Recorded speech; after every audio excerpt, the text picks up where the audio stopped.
Moosen Spiel! Drunken Spiel! Moosen Spiel! Playing Metroid Prime! Playing Metroid Prime! Well, we played Metroid Prime. We played it earlier, and now we're just watching it and enticing you and exhilarating you with fantastic dialogue. Yeah. So, this is a gauntlet coming up. A gauntlet. Did you learn what a gauntlet means in the meantime between this video and the Ratchet and Clank video? Your Did face. you understand what a gauntlet means? So this is a trial. This is a trial. This is an adventure trial. I'll watch it and I'll decide if it's a gauntlet, and then we can verify this information. Okay. And we can have a corroborating source. This is a tough section of the game. Okay. Yeah. I actually, because I didn't who's this dude? Yeah, he's like a ninja guy who's like, we don't know his story. We don't know why he's on this world. There's absolutely no reason why a being like this should be in this location at this particular moment. Yeah, don't know. So, my first time going through this. This is not my first playthrough of it. Okay. All right. This is probably my third because I died twice. To the ninja guy. Not through that ninja guy, just through this section of the game. Okay. Yeah. So it's Samus, and she's a human. So, because I wanted to, look at all this crazy shit I gotta shoot. Yeah, because I wanted to figure out what to do here. Yeah, and what do you gotta do in the end? Shoot the guys with the swords, right? The crazy aliens with the swords. So these guys must be in charge of this planet. But so far, we haven't seen anything that's worth being in charge of. They are like pirate hunters. I think so these are the pirate hunters of the planet. Yeah. We haven't seen much that's being worth pirate hunting on this planet, though. No, we have not. But So, why did they show up now is the question. So why did they show up now is the question. What do you think, John? I don't know. I'm the one asking the questions. You need to give the answers. You will be the answers will be given in this episode, in this little video, right now. I don't like calling them episodes. So they actually do explain. Videos. So they do explain why this thing is completely, it's a total non sequitur. It's all through scanning. The whole story's told through scanning. But you don't scan anything, so how do we know it? Well, there are sections of the game that you are forced to scan. Whoa, you got a new upgrade. No, I just got the map. This is the map upgrade. Where you get to see more. And it goes into your gun. I'm like, oh, look at all that stuff I get to explore. Look at all this guns. Research core. So, the story we know is there was a civilization here, people called the Chozo, and they did something with some technology, and it completely ruined their planet. Okay. And now, there are these pirate hunter dudes in the research core, and they want something. For their own benefit. Okay. Okay? That's all we can gather right now. Okay. And they're assholes. And they're assholes. They're assholes. Yeah. And of course the research core has a bunch of defense mechanisms in place and whatnot. Blah, blah, blah. Like that. Is that the defense mechanism? That's a turret. That turret is a defense. Yeah, we saw the same stuff in Magmore Caverns. More turrets? Those kind of turrets, yeah. Okay, so I'm seeing a lot of treadmills. So that means that these guys must like to stay in shape. Because treadmills are important for keeping your cardiovascular systems in motion. They sure are, aren't they? Yeah. So purple doors can only be opened with the purple gun. The purple gun is a purple. There's a lot of door color. opener? There's a lot of color coordination in this game. Yeah, it is a girl. Okay, moving on. What does that have to do with anything? Oh yeah, women just love color coordination. Not unlike myself, who wears purple and different socks and green I wear shorts. earth tones. You know me. I wear either black, brown, or beige. See, I like wearing colorful shit, like I'm in the late 80s and early 90s. If it's a weird day, I'll wear some white. You'll get some white out of me. Otherwise, black, brown, and beige. See, that's what everyone wears these days. I mean, you go to Germany, that's all people wear. I wear Gears of War. That's what I wear. I wear Gears of War. Well, you've seen my basketball getup. I have red and green socks, Yep. a green shirt with my red jersey, A headband. and I don't wear a headband, and I fake have like afro. bright neon yellow shorts Yeah. with my blue shoes. And an afro. I look like I'm straight out of the late 80s and early 90s style. That's right. And you get the socks are up to your knees. It was funny on Tuesday during basketball when the guy called that he was going to guard me. He's like, I got neon. Yeah. Because you were wearing neon. Because I was wearing neon yellow shorts. It's only Friday today. I keep thinking it's Saturday because I'm already... Yeah, because it feels like it's the weekend today. If it was Saturday, I would have to be... I'd be in bed right now. Oh, because you have to... I have to travel on Sunday morning. So Saturday will be... But if you're traveling Sunday morning, if you're traveling on the airplane, that's when you do all your sleeping. Yeah, but I still got to get up in the morning and go to the airport. Yeah, that's like what? And then go through international security and... And then you like go to the airport and you fall asleep for 3 hours. The flight's not that long. How long? Where are you going? Chicago. Why are you going to Chicago with an airplane? Oh, that makes sense, actually. That's an 8-hour drive. I've done that drive. I have done that drive from Toronto to Chicago. And Chicago to Toronto. Yeah, I don't want to drive 8 hours. I've driven all through the Midwest, actually, and ended up back in Toronto. It was kind of weird. The Midwest is boring. Yeah, but when you get a lot of bored people together in one room, it's actually not that boring. Drinking involved, of course. Well, you know, not even. Like, it was a music tour. I was playing with a band. Oh, it's just pretty indie cool. band shit, right? Like, it's not important shit. It's just indie band shit. Don't say it's not important. You were the shit on that tour. Actually, I basically got kicked off of it because the lead singer was a complete fucking retard. So we're not allowed to say retard anymore. He was a complete fucking dick. So I basically got kicked off of it. Look at you and your '90s lingo. It was just the three. It was me, a friend, and then this other guy that I didn't know who was the singer. I'd never met him before, and my friend was the drummer, and I would play bass.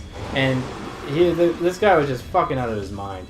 So I just showed him no respect. Was he at least doing cocaine? I just started showing. No. Oh. At a certain point, I just stopped showing him respect, and he didn't like that too much. He wasn't doing any drugs.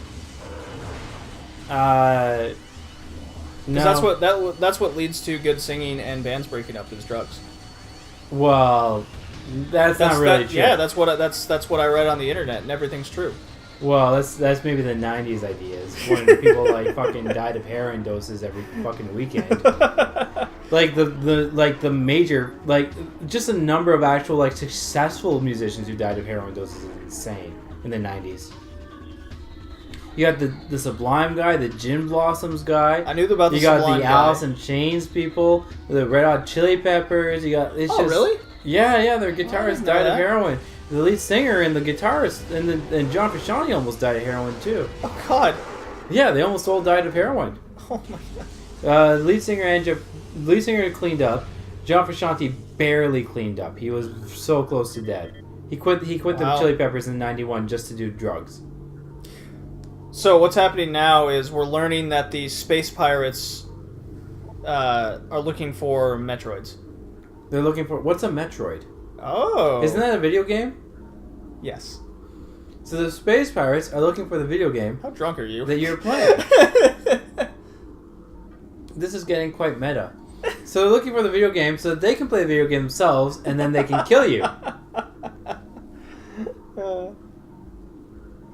It's like the Matrix. So the space pirates also go through like genetic reworkings of their DNA to make them better pirates.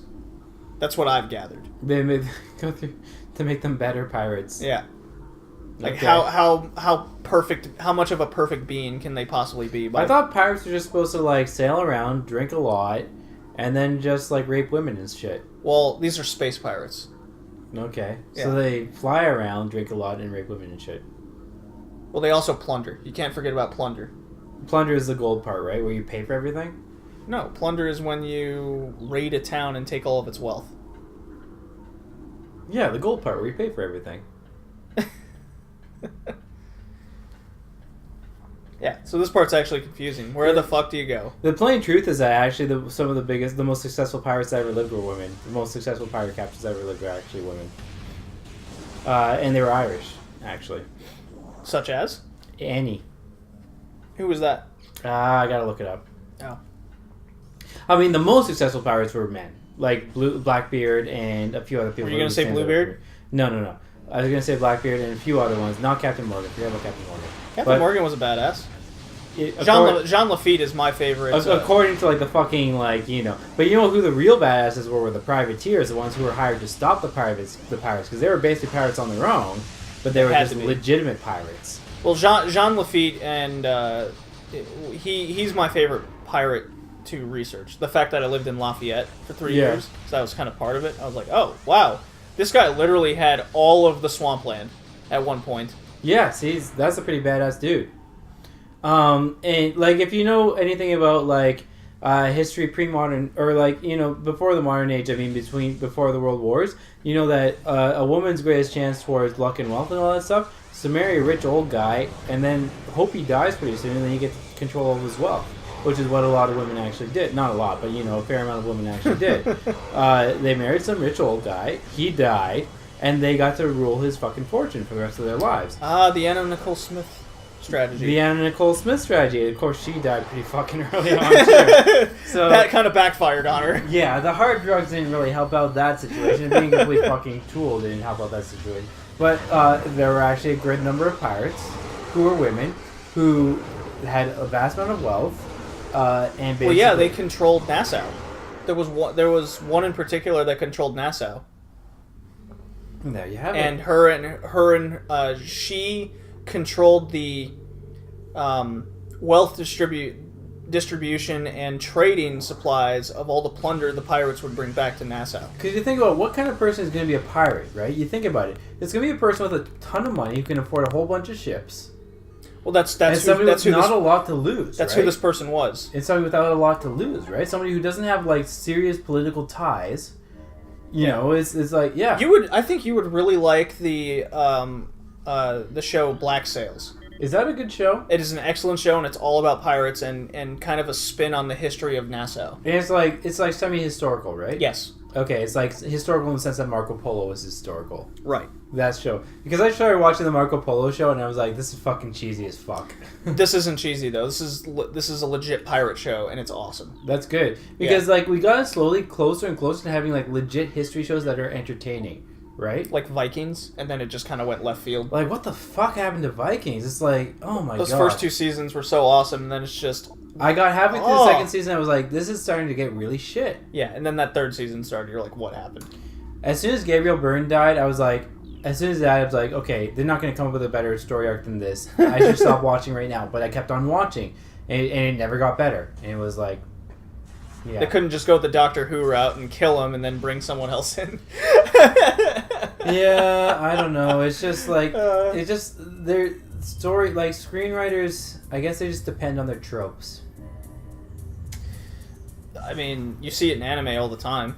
Yeah. Shit like that. It's like, wow, another anime where it takes place in a school and the main character sits by the window and... He's in love with this girl, but he can't tell her, and because he's a fucking Japanese and it just boy. And it just rinse and repeat. Yeah. Like I can't watch. I've watched so much anime that I'm at the point where, I mean, I bring this up all the time, but I've been on a quest to watch old and new, and after watching Monster, I have literally been on a hiatus. I've tried watching a couple others. You've already you've been shown what could happen. Yeah, you know what can happen now.